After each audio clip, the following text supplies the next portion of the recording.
Welcome back. I'm Alicia and I'm here with another Tuesday Tune-Up. Today we're talking about behavioral activation. Behavioral activation is a therapy technique that we use for folks who are having difficulty getting motivation to do everyday tasks, follow through on responsibilities, things like that. Behavioral activation says to us that we could wait for motivation to come to us until we start doing the activity. Unfortunately, our brains don't work like that. We need to stimulate the reward centers of our brains in order to get that motivation going again. It's not going to return on its own. So behavioral activation teaches us that we can do things in a certain order to help our brains get that reward system going again and being like, oh right, when I do things and I complete tasks, that's good for me and I like that.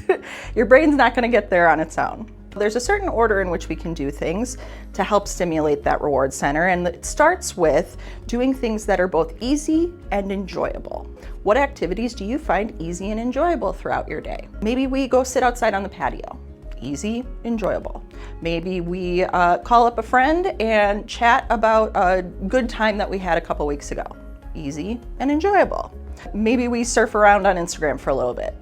Easy, maybe not super enjoyable depending on your algorithm, but you see where I'm getting. The next set of activities that we do to help stimulate that reward system are activities that we call mastery activities. So now we're doing things that we're good at. So for example, if you're really artistic, maybe you do a little bit of painting. Doing things that we're good at especially stimulates that reward center, but they might be a little bit more difficult than those easy things that we enjoy. Then we start working towards our responsibilities. So starting with small, easy tasks and working your way up. Okay, well, I hate doing laundry. Folding laundry, bane of my existence. But I don't mind vacuuming my house. Looks really pretty afterwards. I get a lot out of that. I like the lines on the carpet, right? So maybe I start with vacuuming. That's the process that we call behavioral activation, helping you get motivated when you have a loss of motivation. We'll see you next week.